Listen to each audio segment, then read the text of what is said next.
and welcome to today's webinar, How to Create a Transfer-Centered Website. This is such an important topic, and we're delighted to have you join us this afternoon. We have NISTS and mStoner colleagues in the audience today, and it is awesome to bring these two groups together. My name is Emily Kittrell, and I'm an assistant director at NISTS, which is the National Institute for the Study of Transfer Students. This is National Transfer Student Week, so first, thank you for everything you're doing to support your transfer students and bring awareness to their stories. We've been watching social media and are so thrilled to see all the great events and celebrations going on. Y'all are awesome, and we appreciate you so much. Now, I want to dive into our conversation as quickly as possible, but I need to share just a couple of housekeeping items first to make sure everybody's all on the same page, okay? So you know, today's webinar will last about 50 minutes with an additional 10 minutes reserved for Q&A at the end. You can ask questions through the webinar in a few ways. The Zoom control panel has a QA feature at the bottom if you'd like to send questions to the presenters, or you can join us on Twitter and tweet your questions to the hashtag NTSWWebGuide, and we'll collect them there. We are recording this webinar so that you can view it on demand later and share it with all of your friends and colleagues if you'd like. And I'll send you a link to the recording and a copy of today's slide deck through your email in a few days. So keep an eye out for that. Okay, and finally, please help us help you by filling out the quick post-webinar survey. We love hearing from you and want to be sure that all our future webinars address the topics you're most interested in. We'll chat a link to that later, or you'll receive it just automatically via Zoom at the end of the webinar. So, okay, let's get started. I want to introduce you to today's presenters. As I said, I'm Emily, and I just celebrated my 3-year anniversary with NISTS. My background is in orientation, and I am a fancy popcorn connoisseur. Next, I want to introduce you to Janet. Hello, everybody, and happy National Transfer Student Week. I'm Janet Marling. I'm the Executive Director of NISTS, former Vice President for Student Affairs and Enrollment Management, and a working mom of 3 near teens, 1 teen and 2 near teens. So take it away. Hi, everyone. My name is Laura Birdsall. I'm mStoner's account manager, and prior to joining the team at mStoner, my background is in admissions and student affairs. And in my spare time, you can find me trying out new bread recipes. Awesome. And I'm Voltaire. Hello, everyone. I'm the co-founder and the CEO of mStoner. I'm also the head of client experience. I spent about 10 years raising money for local colleges and universities at the very beginning of my career.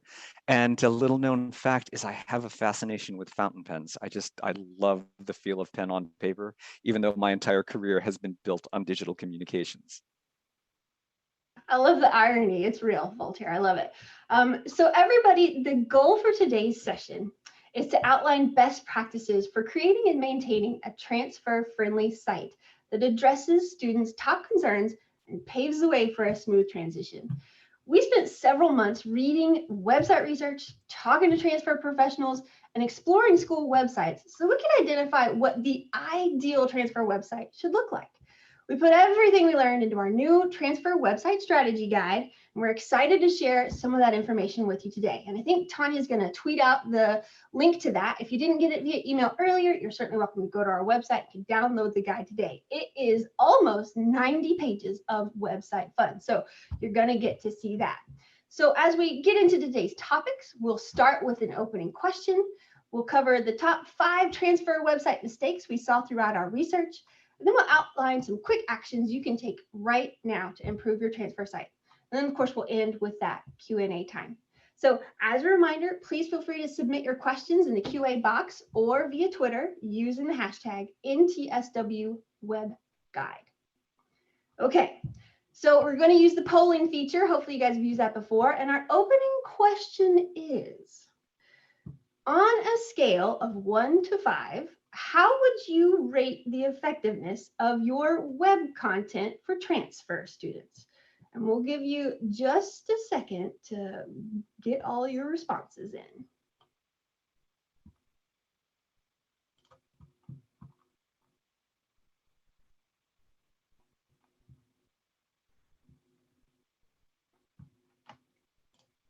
I always feel like we should be playing Jeopardy music during questions like this. I totally agree with you.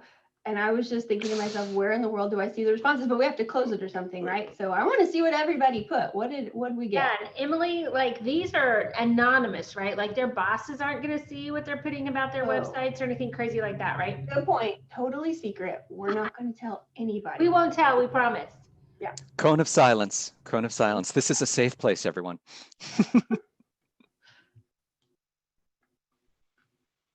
Okay, you ready? Probably had plenty of time for that.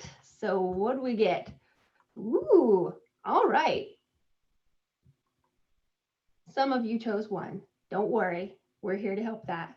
And some of you chose 5, best website ever. So I want to know which website that is. I want to check it out. So thank you so much for your participation. Got a little bit of 1, a little bit of 2, lots of 3s and 4s, which is great. And then a little bit of 5. So that is fantastic.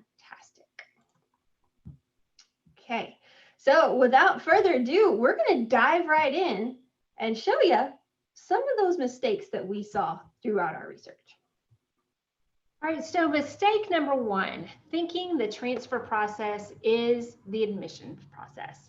Now, if you view transfer as a transaction where student goes from institution A to institution B, maybe credits are transferred between those two, it makes perfect sense for you to default to this way of thinking. Most searches, if you were to type in transferring to X institution, where do you end up? You end up on the admissions page. So we get it.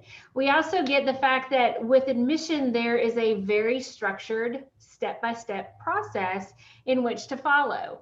And oftentimes transfer students are looking for that, or we're assuming that they are looking for that. So again, the reason why folks are thinking like this makes sense. However, we want to challenge you today to think about the transfer process beyond admissions, but really to think of it as a life cycle. You'll see here that we've outlined planning, enrollment, acclimation, engagement, and most important, completion. We want you to be thinking about this in totality, and our websites absolutely must reflect all 5 stages of the transfer student life cycle. But let's think for a minute about how they get to us. They come from a variety of pathways. These students are coming to us in multiple ways. Transfer professionals, this might be a refresher. For those of you who are newer to transfer, let's talk a little bit about how those transfer student pathways transpire. If you think about it, the vertical transfer is what we hear about most, that 2-year to 4-year transition. This is what's in the literature, and this is probably where your heads are when you're building your website. You're thinking about that particular student. You might also want to be thinking about those lateral transfers between the same institutional sectors, whether it's a 2-year to 2-year or a 4-year to 4-year. We also think about reverse transfer, moving from the 4-year to the 2-year institution and maybe doing that multiple times. Sometimes we get that confused with reverse credit transfer, where we're actually looking at transferring credits from the 4-year institution back to the 2-year in order to obtain a degree at that 2-year institution. We also see swirling, students attending more than one institution simultaneously with the anticipation that those credits from one of those institutions will end up being transferred to their next institution. And then we think about concurrent enrollment at that same time, where 2 institutions are, you're attending 2 institutions at the same time, again, hoping that those credits then will further transfer. Now, concurrent enrollment, then oftentimes we think about dual enrollment and looking at our dual credit programs. Originally, we weren't quite sure how to factor those students in, but with the proliferation of state programs around dual enrollment, we're seeing more students coming to us with advanced numbers of credits, and institutions are really struggling to figure out how to name and support these students coming directly from high school. And then finally, thinking about that transient status. Currently, in the age of COVID-19, we anticipate this status to become really more prevalent. Therefore, we need to think about how our websites are speaking to those students who may have just decided to stay at their local institution for now until we can figure out when online learning will cease or what the future will look like at our home institutions. So those students may find themselves in a place longer than they anticipated, whereas before they would have just been visiting or transient status. So we need to find a way for our websites to be clear as possible and for both institutions to be communicating on behalf of those students so they can maintain that academic momentum. We know that students who transfer, about 25% of those students do so more than once. So as we're creating our websites, it's really important that we're thinking about not just one pathway, not just two pathways, but all of these pathways, and thinking about how those students are coming to us and what they need from us, their expectations of us, and how we can deliver that initially from an information standpoint through our websites. Mistake number 2, Emily. Okay, thank you. And apologies in advance, everybody. We're going to be staring at this slide for just a second because I want to tell you a little story. Okay, now mistake number 2 is assuming they've done this before, so they know what they're doing. Now, this is a belief you might not realize you have until someone points it out. And unfortunately, it shows up on our websites long after we realize it's true. Now, I'm going to tell on myself a little bit because I will readily admit with some embarrassment that I fell into this trap as a new professional. Early on, I worked primarily with new freshmen, and I expected them to have a lot of questions about attending college. When I started seeing more transfer students, I was surprised to find that they had a lot of questions too. In my mind, it was logical to expect that someone who had enrolled in college once should be able to follow the same steps and enroll somewhere else. I knew that everyone's situation was different, but the process seemed straightforward enough to me. So like mistake number 1, I know that was a very narrow view of what it takes to transfer. Luckily for me and our students, I eventually realized that prior college experience does not guarantee that someone can confidently get from one institution to the next. And it's not because they aren't capable. It's because somewhere along their journey, they either did or did not have access to the big picture of what they need to know and do to transfer successfully. So again, think about that transfer student life cycle that Janet showed you. Now, suffice to say, I had a major duh moment when all of this occurred to me. The reality is that so many factors affect the timing, the quantity, and the quality of the transfer guidance students receive. So 2 perfect examples are Anna and Andre. My first experience in higher ed was at a small 2-year campus, so the vast majority of our students were planning to transfer to earn their bachelor's degree. Anna was a freshman who joined us from a nearby high school in an affluent county. There, going to college wasn't just a possibility, it was an expectation for every student. Guidance counselors talked to them about their options, heavily encouraged dual enrollment, and invited admissions counselors from all over to participate in their college fairs. Now, Anna's parents were both college graduates, and her sister was already a student at the big school Anna also wanted to attend. She planned to be a dentist, so she wanted to save some money by taking some of her core classes with us. Now, she sound like any of the students you've maybe helped in your office? Anna visited me the summer before her first semester with a thick folder and a notebook in her hands. She plopped down in the chair in front of my desk, looked me straight in the eyes and said, "Okay, I've confirmed my acceptance and I'm signed up for orientation. I know I'm going to Big State University, so I've already picked out all the classes I need to register for. I just need to know if I missed anything. Can you help me?" Now, Andre, on the other hand, visited me later that fall and confessed he had no idea what he was doing. He was taking classes, but he didn't like them and he was struggling to keep up. He graduated from another nearby high school, so not the same one as Anna, where some students went to college, but a lot of others didn't, including his friends. As a Black man, he felt very alone on our predominantly white campus, and he was tempted to drop out. He was working part-time as an insurance salesman, and he knew that he could switch to full-time work and make far more money.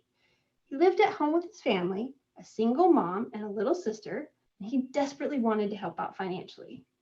We talked about what pursuing a business degree might look like, and I showed him where to find the requirements online. I also showed him where the transfer page on Big State's website But guess what? They had fallen prey to mistake number one and only listed their admissions policies. Not very inspiring. I wasn't sure when I'd see Andre again, and I wished for a resource that could spell it all out for him whenever he was ready to look at it. Now, by now, I know you can see the paradox we're dealing with. We want to help our students, especially those who don't or can't see us in person, but they're coming from such different backgrounds that it's hard to know what they need most. So what can we do? We need better resources that can put everybody on a level playing field, regardless of what they do or don't already know about transfer. And this is, of course, a crucial piece of creating equitable pathways to a degree and closing those attainment gaps we keep seeing. As professionals, we could all sit together and easily put together a huge list of all the stuff we think our students need to know. But because we're experts at what we do, we would probably inevitably forget something that's like so deeply ingrained in our brains that we just wouldn't even remember to bring it up. Or we'd probably explain it in a way so that it only makes sense to us and nobody else. Now, to be really student-centered, we need to think about what it's like to explore our websites as an Anna or as an Andre. And a tool that can help us do that is called personas. A persona is basically a short description that captures the key characteristics of a particular group of people. If we want to truly understand them, we need to think about what they're doing and thinking and feeling as they use our websites. Then we can better understand their primary needs, their roadblocks and pain points, and what they're trying to achieve. Now, there's no question that every transfer student who walks through our door is unique. But as you work with more and more students and you gain lots of experience, I think you're probably going to feel a little bit like I did when you begin to notice that there's a type of Anna student and a type of Andre student. They're unique, but still somehow very, very similar. So in the course of the research we did together with mStoner over the last several months, we identified two groups of students who are probably using our sites. And they're called staying highly directed and overcoming obstacles. Now, so for staying highly directed, these students have well-defined aspirations and goals, and they rely on our transfer websites to support those decision-making processes. They refer to sites frequently to educate themselves on the transfer process and stay up to date on requirements and deadlines. Now, overcoming obstacles, on the other hand, those are students who want to transfer but might not have a clear path to follow due to a lack of resources at their previous institution. They explore the site to find proactive guidance and tangible support for navigating the transfer process. Now, as we dug into the research and of course drew on our own firsthand experience, we discovered that there are multiple types of student in each category.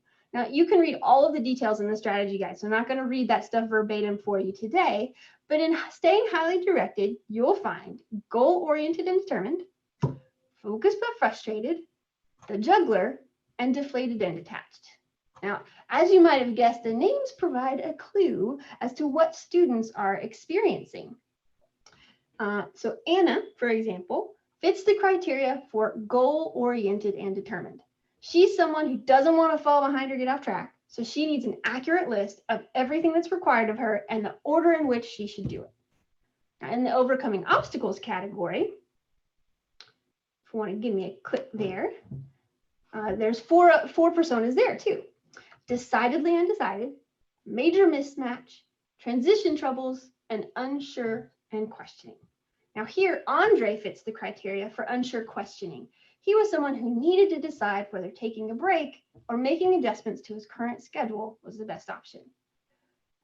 So of course, transfer students aren't the only ones who use our website. So we also identified some trusted advisor personas too. You'll find information for secondary school counselors, community college advisors, and university academic advisors in the guide. Now, of course, we're not trying to overgeneralize anyone, but what's really interesting is that in the course of discovering all of these personas and digging into what they were looking for and what they needed their website to deliver, we started to notice that everyone needs some level of support in 5 key areas. So we've identified those as what we're calling 5 essential types of content. So no matter what you do, your transfer website really needs to include information about transfer preparation, academic planning, degree options, costs and budgeting, and navigating the transition. Now, again, there's details about each of these in the strategy guide that we want you to take a look at, but to give you an idea of what we're talking about, in transfer planning, we mean literal guides and checklists, what to think about at what point in the process so that students can follow along. And it's not, remember, don't go into mistake number one. It's not just that admissions and enrollment phase. It's the whole student life cycle that they need help with. In terms of academic planning, these students are trying to stay on track. They don't want to waste time and money on classes that don't count. So they need access to stuff that has to do with advising. They need degree and program maps. And of course, the course equivalency database. Degree options, they need lots of flexibility. Do you have hybrid classes? Are they in person? Are they fully online? What kind of career outcomes is associated with the majors at your institution? That kind of information. As for costs and budgeting, this one's pretty obvious. They need access to tuition and financial aid information. Give them an idea of what they were paying at their previous institution, especially if it was one of your close partner schools. That should be a fairly easy number to get to. But then also point them to financial resources, especially transfer-specific scholarships if you have them available. And then finally, that navigating the support category, this one is huge too. You think of that onboarding phase where we're moving from enrollment into that acclimation and engagement part of getting used to the new university life. So they need transition support. They need information about the academic supports that are there to help them. Where's tutoring? Where's the library? How do I get involved in internships and high value activities? That kind of thing. And then of course they need information about school spirit and student life. So again, all of these things are listed in the guide, but when you're thinking about, what information transfer students need, this is it. So that leads us to mistake number 3. All right, mistake number 3 is expecting different offices or even different institutions to work together with ease. Let's go ahead and take a look at the 360-degree stakeholder loop to see how we can address this. As we've been discussing so far, the transfer student experience is much more than just the admissions process. Similarly to students who are entering your institution as a first year, transfers interact with all facets of your college, from orientation to academic advising to financial aid. As such, it's important that the experience of transfer students is represented across the entirety of your webpage. To do this successfully, you'll need to engage stakeholders across your institution. This requires a purposeful and ongoing cycle of feedback and support. We encourage you to communicate early and often to build awareness and alignment across departments and divisions. Your project will gain traction when campus partners share your vision and are included in this process. A large part of gaining alignment is creating a shared vision right from the outset of your project.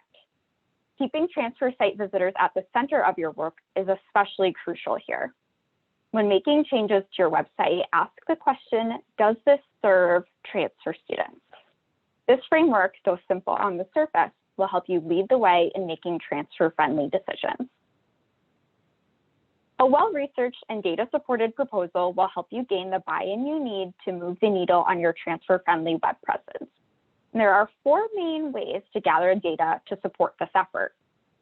First, look at enrollment trends. If transfer students represent a growing segment of your student body, or if increasing transfers is an opportunity for your institution, then you have a clear case for making sure you're connecting with this population on the web. On the flip side, if students are transferring from your institution, there are of course ways to be transfer friendly as the sending institution as well. For example, is it easy for students to request their transcript or find out the process to do that? Second, look at your site analytics. By examining information such as time on site, bounce rates, and key conversions, you'll be able to identify specific goals to share with your stakeholders. This will also give you a necessary baseline to measure against after you've started making changes to your site. Thirdly, we recommend a usability study. In a usability study, site visitors are asked to navigate the site to perform specific tasks. With as few as 5 to 10 individual site visitors, you'll be able to gain actionable information. Recording these sessions and sharing them with senior leadership can be an impactful way to demonstrate a need for certain site updates. And lastly, we recommend engaging in focus groups with key stakeholders.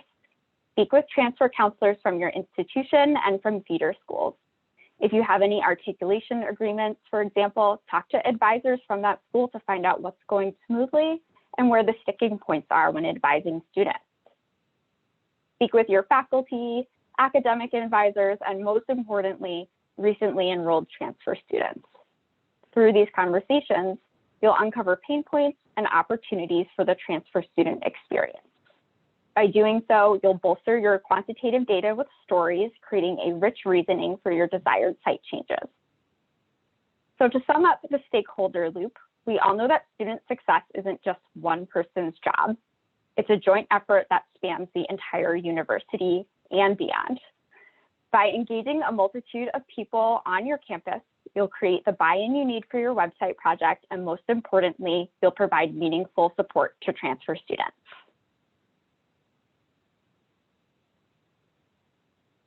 Awesome. Thanks, Laura. I'll cover mistakes 4 and 5. So mistake number 4 is not budgeting ongoing resources and staffing to maintain transfer content. So there's, I think, a very good reason for this in a certain way. And I'm going to go back to the slide that Laura had to explain it. All right. As we know, serving transfers well means that you have to engage multiple stakeholders. When you engage multiple stakeholders, the question then becomes who actually owns transfer students? And the problem with saying that everyone owns transfer students is that no one owns transfer students and then no one budgets for them.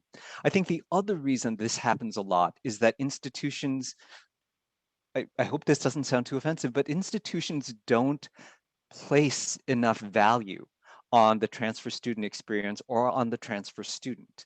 I think that institutions tend to focus on the 4-year student who's coming in and give transfer students short shrift. So what'll happen a lot of times is people will get money to update their website, but they treat it like a capital expense. So you get money, you update the site, no one owns the site, and then 2 years later, you realize that the person who was posting the PDFs of the articulation guides has quit and never gave you a copy of the Microsoft Word documents. I literally have a client who has told me they haven't updated their guides in 2 years because the person left and they don't have the source files and they don't have the time to recreate those guides. So they have 2-year-old PDFs on the site. And that just doesn't serve our transfer students well. This 5th mistake that we see often is designing a site for your institution and not for your audiences. Emily talked a little bit earlier about personas, and one of the things I love about personas is that those personas keep reminding us that we're not designing the site for ourselves. We're designing the site for our audiences. But let me cover the 5 sort of cardinal ways in which institutions tend to design sites for themselves. The first is structure. There is nothing worse than a transfer site that is structured according to the different offices that have some responsibility for transfer students, and you just list the offices in alphabetical order on the homepage because, number one, it's the only egalitarian way to do it, so no one feels like they are being dissed in any way by being lower on the poll. But secondly, it's easy for an institution to maintain a site where everything is cubbyholed into what they own, right? So the first cardinal sin we've seen a lot of is sites that are in order to make it easy for staff people to maintain sites and not easy for people to find information. The second way that we find that sites are really not structured for transfer students is in terms of language. I mean, how many transfer students do you know who actually understand what the word articulation is, right? That's just not a word that they would use. And a lot of times we use jargon that transfer students or their parents are not going to be familiar with. The third cardinal sin I would say is tone and style. So I find a lot of transfer sites can be very, very dry or very litigious in the way that they describe process. And it does not extend any sense of warmth or welcoming, which I would argue that transfer students need even more of than a traditional student. So tone and style is something to pay attention to. Search engine optimization is the 4th thing that I would say that people don't pay enough attention to because people are searching organically for this information. So not paying attention to making sure your content is SEO optimized is a huge issue for a lot of the sites that we see. And then the last thing I would say, the last cardinal sin, is in terms of the content itself. So I think one of the most crucial things that I realized in the research that we did with Janet and Emily is that transfer students have it harder, right? I mean, they're coming sometimes from that 2-year institution like Janet was talking about. So they're not like a 4-year student when they get 4 years to learn how an organization works or how to find their place. They're spending time in one institution or maybe 2 institutions, and then they have to relearn everything when they move to a new institution. So they have it harder than someone who's going to one institution for 4 years. And the sort of content that we see on transfer sites is usually so mechanical, and it's so much, all right, this is what you do with a sort of mentality, and I think it's subconscious, but this mentality of you're just completing your degree here and not understanding you're a transfer student. You made a number of choices to serve your lifestyle, and we need to make sure that you have the best quality experience with the remaining time that you have at this institution. So we're going to help you to figure out where to go and who to talk to, because we realize that you have less time than someone who came here as a traditional freshman. And that's something that most transfer sites really just haven't gotten their arms around yet, is what can we do in terms of content to really serve beyond what Janet was mentioning much earlier in terms of the admissions process or the financial aid process. How do we actually help you to make this place a home? All right, so let's talk about where we go from here. I'm turning this back to Emily. Hey, Yes, Emily, and why I'm don't going I to steal that from immediately you? turn it over to Janet. Let me steal that from you, Emily. Well, as we mentioned before, our goal is to give you some tangible takeaways as always, as well as what we've talked about. And in this, we have a couple of different steps that we want you to consider. First and foremost, let's figure out that transfer landscape at your institution. Much like we say no two transfer students are alike, no two transfer destination institutions are alike. So therefore, there's not, you can take all of the national data, you can take all of the trend data, and those are good guides. But what do you know about your transfer population at your institution?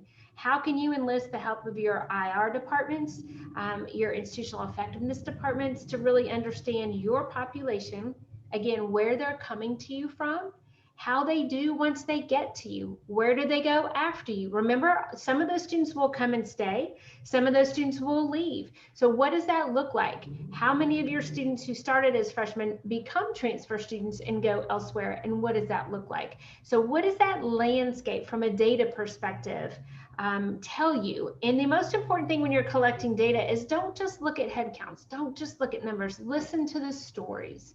Listen to those transfer students' experiences coming into your institution and what they're experiencing currently at your institutions. They are going to be a gold mine of information for you, but you have to treat them with respect.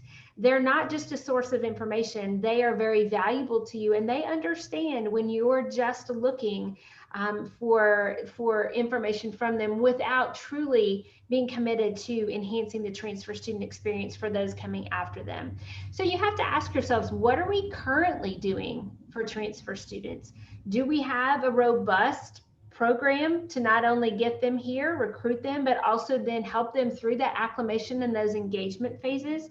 Do we have appropriate organizations? Do our faculty understand transfer students? What conversations are happening in the classroom to prepare students for transfer if they're starting at 2-year institutions? What is that climate around transfer? So that you can really decide what that means for your transformation of your website. If you're looking to really think about improving pieces of that website, you really need to think about then what your current landscape is. Second, take that information to decide how you want to improve it. It'll not only enhance the departments within that, but it will also enhance the overall institution whenever you think about how the transfer landscape and how invested you are right now, such that then you can answer that question, where do we want to be, or what do we want to become? So again, first and foremost, think about the transfer landscape at your institution, how that's reflected currently in your website, and how that could be better reflected in the website of the future. Step 2. Yes, so step 2 plays into that really nicely, because as you're assessing the current landscape and you're assessing what's going right, what's maybe going wrong, you want to take a very focused look at your current website to see how you're doing. Now, this of course is maybe an obvious tip, because how can you know what to improve if you don't know what you're dealing with now?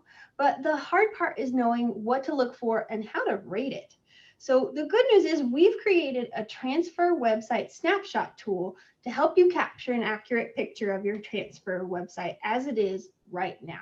It's not meant to be a one and done kind of thing, but it is meant to give you enough information to get started as you think through what you're learning in the guide and what might apply to your specific site, what you can take with you. So we posted a link to the tool in the chat a little while ago, so you have access to download that today and get started. But it's going to help you look at things like, what are you sharing with transfer students right now? You'll be able to look and say, are we looking at the whole transfer student lifecycle, or are we honestly only focused on the admissions and enrollment aspect? It'll walk you through considering, how easy is it to find transfer information? Does it take a lot of clicks, or is it pretty condensed and easy to find? And how does it look? Is it fresh and attractive, or does it look kind of old and dated? Is the information up to date, or is it totally wrong and need to be fixed? So definitely assess the state of your current web content, and you can use that tool to get started.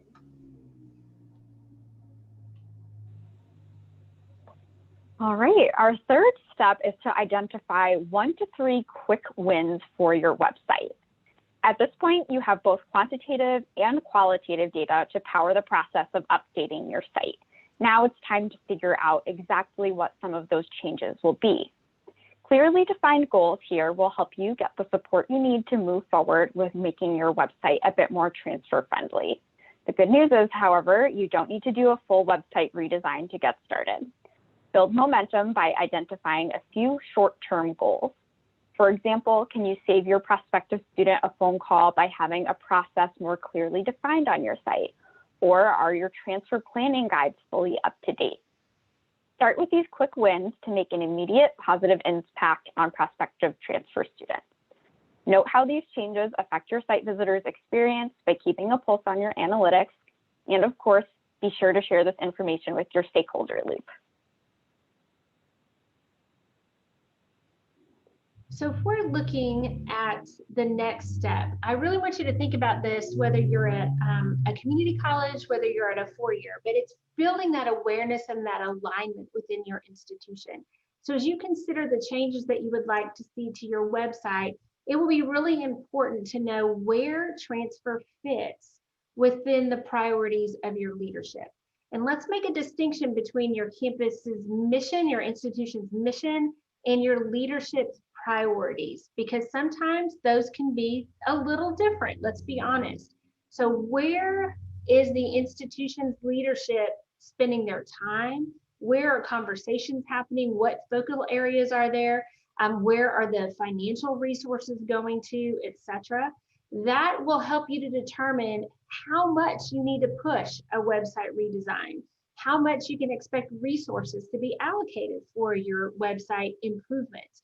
So really be thinking about this, especially as we consider the era of COVID-19. In particular, transfers may be elevated on your campus, whether the concern is, are they coming to us? Are we losing enrollment? Have they not returned? How do we best prepare students to transfer, not really being certain what we're asking them to transfer to, as to what type of instruction to expect, how we potentially are preparing them to look, how will advising look at their next institution? What do partnerships look like in the era of COVID? There are lots of unknowns right now. So be really clear in thinking about what your institution is focused on, because that will help you then to determine the scope of what you're really thinking related to this web design. So then you also need to think about who else on your campus is serving transfer students. Who else is helping you either to prepare those students to transfer or potentially to receive those students. Very important to think about, because these are going to be your allies. These are going to be folks that perhaps you can pool resources with. We talked about before, like, who budgets for web redesign? Probably nobody. But if several different offices can get together, have the messages and have those conversations about what messages we need to be putting out there become crystal clear across those departments. Like Voltaire was saying, don't be segmented about this is my piece of the puzzle, but rather let's think about that student experience and where do I fit within that student experience, or where does my department fit?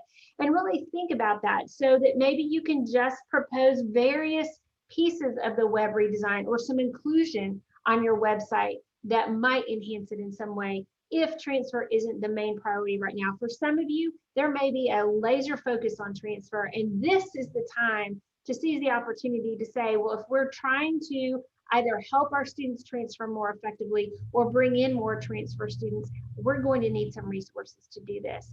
And then I encourage you to think back to that 360-degree stakeholder slide. And of course, that's replicated in the strategy guide as well, to see really who else you might need to bring into the fold. You might, if you find yourself educating others about transfer, about the transfer student experience, about the transfer life cycle, they may not have the same level of expertise that you have. They may also be adhering to some of those mistakes and some of those myths around transfer students. So you might have to spend some time building your kind of capital as the transfer experts. That's part of your role. You may be going out there and telling folks about this for the very first time and being true advocates for transfer students in totality. So go find those people on that 360-degree stakeholder list. Again, the guide is there for you. The strategy guide is there to help you do that. The personas are a good resource for you to think through that. Those 5 essential types of content, those are all great conversation starters when it comes to bringing those folks into the fold, educating them, and figuring out where you can go collectively on behalf of your transfers. Absolutely. And as you've done that and you've engaged in all those conversations, there we go. As you've done that, you've engaged in all of those conversations. The next step is to build your transfer site dream team. Now, a lot of what I'm going to say right here will sort of reiterate what Janet just talked to you about, but we know that transfer students interact with a variety of departments and individuals as they go between institutions. And every single point of contact holds a distinct piece of the transfer puzzle, including its own insights about what is and isn't working in the process. So your job is to find the people who know that, use the 360 stakeholder map that Laura and Janet have both mentioned multiple times, and figure out where you can go to get a really full picture of what's happening. Got to find your allies, find the people who are interested in transfer, and be sure you're looking at both institutions to get that full puzzle picture, right? I've seen lots of questions about why are we talking about 4-year schools? What about the 2-year schools? We are going to get there, and I'm so excited to answer those questions. But you're exactly right. People on both sides have to be talking about this, especially if you've got some sort of pre-established partnerships. So you don't have to have your dream team. You can have a lot of people, and not every single person has to be involved in every single meeting, but you can stagger those collaborations, focus on certain things with pockets of people, but get somebody who is interested in transfer, who has a piece of that puzzle that's key, and be sure you've got a big representation of all the folks who are involved. Good deal. And the last piece that we'll mention is step 6, which is using the guide as a blueprint for planning your project. Now, as Janet and Emily have mentioned, we've got the personas in the guide. We've also got a journey map for transfer students that I think will be a really nice companion for those personas. We've got the 360 loop. We've got best practices for writing, but we wanted to give you something that got a little bit granular so that you could take it and take action on it. So in addition to all of that background information and all of the information, we also have a recommended information architecture that talks about the different types of content or the different navigation structures that you might want to employ. We've included editorial calendars that talk about when content should be updated. We've even included a timeline as part of the planning. So hopefully you will find that it's a really rich guide that provides not only the what and the why, but also a good deal of the how.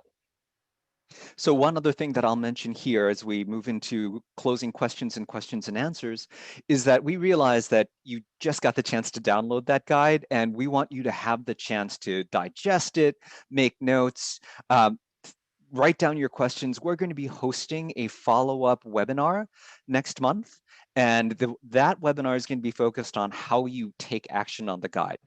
So we'll walk through a couple of scenarios that are fairly likely to be at your institution, and then we'll open up the rest of the webinar for you to ask all your specific questions and basically ask us anything. So stay tuned for the date and time on that. And with that promo, I'm going to turn it back to Emily. Yeah, thank you. And so now we are happy to get to some of your questions. You guys have been populating the QA window, and we've got some really good ones in there. I do want to talk about sort of what's become the elephant in the room. And is this thing even for 2 years, or is it just for 4-year university? So I want our panelists to chime in. It's no surprise that I've got some thoughts, but I want to open it up to everybody else as well, and help people out in the audience understand, is this stuff just for the 4-year schools, or can community colleges really utilize the tools and the insights that are in the guide? Voltaire, will you take that, given that you are working on the ground with these folks in a lot of ways? And again, like Emily, I have some perspectives on this. I am not helping campuses directly redesign their websites. So what are you seeing? What are you hearing? Sure. Okay, so first, I think that the information in the guide is going to be helpful for everyone. So in the conversations I had, community colleges were partnering with 4-year institutions in order to provide sort of a continuum of information. And what I heard, highlights of those conversations. Number one of the major problems is that 4-year institutions tend to talk down to the 2-year institutions, and 2-year institutions tend to resent that sort of patronization. So there is a little bit of attention there. The other thing that I heard from community colleges is that they tend to go to the 4-year institutions sites and look at the information that the 4-year institutions were sharing and tailor the information on the community college sites to more match up with the 4-year sites. So that's the way I have heard it is typically done. Is that ideal? No, not really. There were a couple of people I talked to who had forged really great partnerships where the planning for the 4-year site and the 2-year site actually went hand in hand. And 2-year faculty and 4-year faculty and staff sat together and talked about points of integration, the sort of information they needed to share. They built some really great communication channels and a high level of trust. And surprise, surprise, that was one of the more effective websites that we reviewed. So I hope that this guide is going to be helpful for understanding the types of students that we're serving, for providing 4-year institutions with the information that they should have on the site, and providing a platform for 2-year institutions and 4-year institutions to be able to plan together. Hear, hear. Thank you, because I totally agree. And I just want to add on to that again to reiterate that we heard time and time again that the 2-year partners were sending students, just like I did, just like I tried to show Andre, we're sending students to the 4-year institution's website, or even as advisors, we're looking at those websites constantly trying to find the answers to our students' questions. So yes, it is hard to, can I be honest?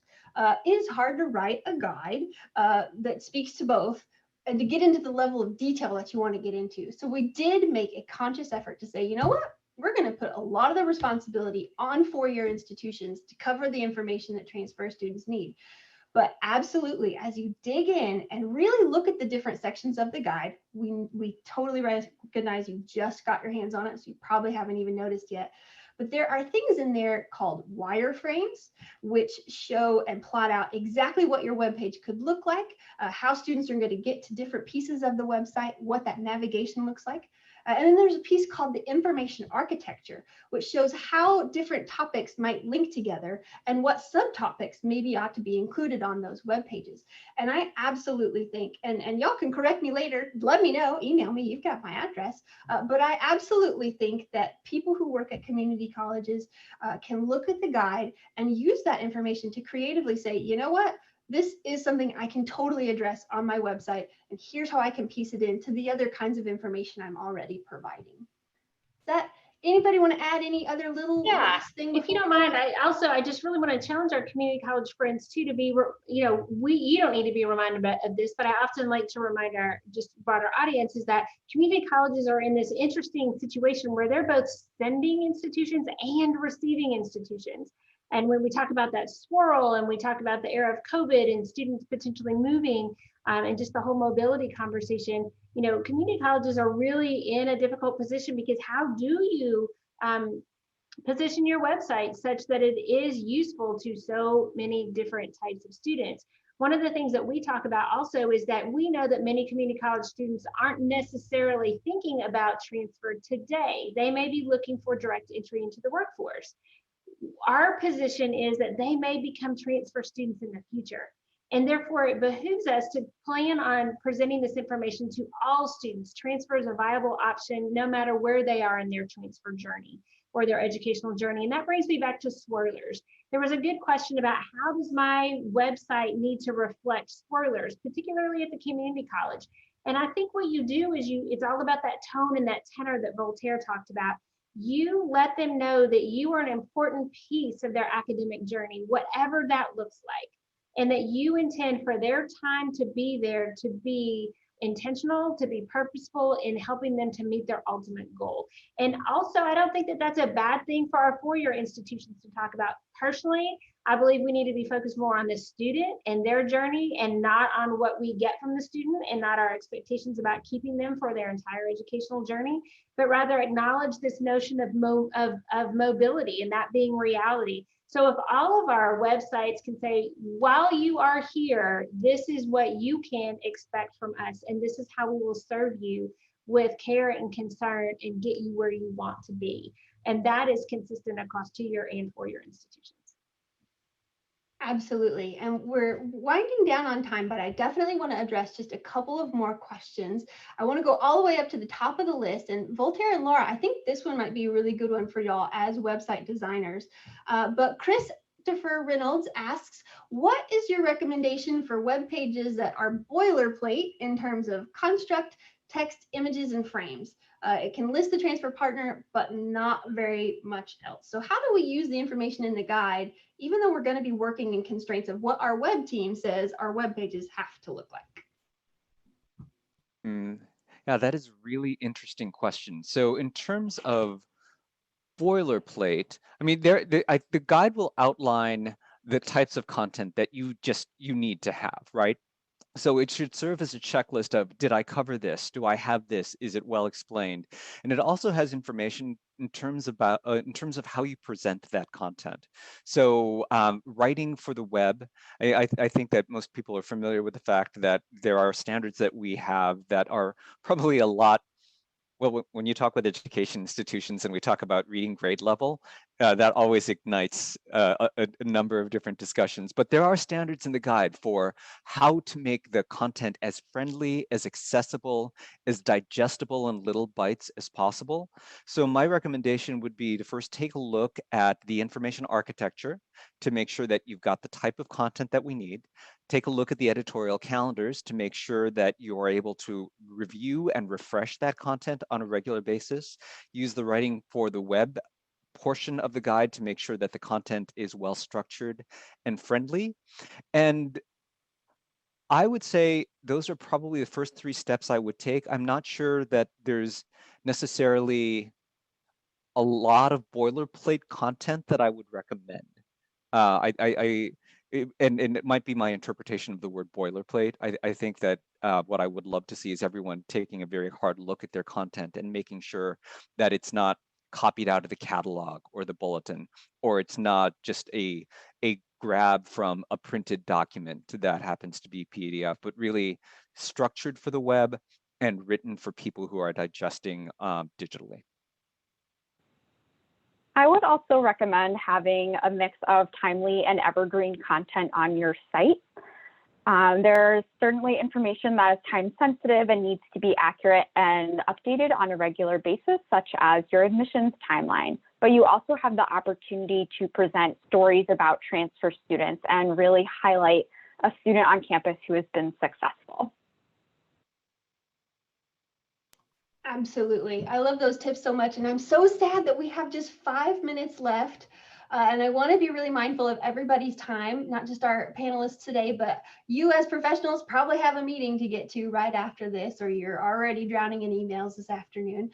So you've got so many great questions. We are writing these down and recording these. We want to give you this information. So we'll figure out a way to do that, whether that's in a subsequent email, maybe an additional place on the website, or potentially in that subsequent webinar that Voltaire mentioned earlier. We'll be able to schedule that and send out the details for signing up for that one in just a couple of weeks probably. So be on the lookout for that information, because you guys are having amazing questions. And I'd be really curious to see what you think about your questions after you have a chance to look at the guide a little bit too. So in light of everything we've just been discussing, we want to go back to our poll question at the beginning. So now that you've heard all of this, we've given you so much to think about and a lot to look at in the guide and the tools that we've put on the website. Now, what are you thinking about in terms of how well your website is serving your transfer students? We'll give you just a second to think about that.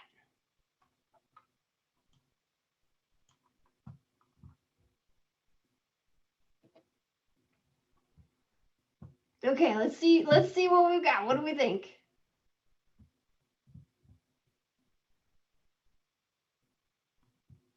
I don't know who has the button. Sean, is that you in the back?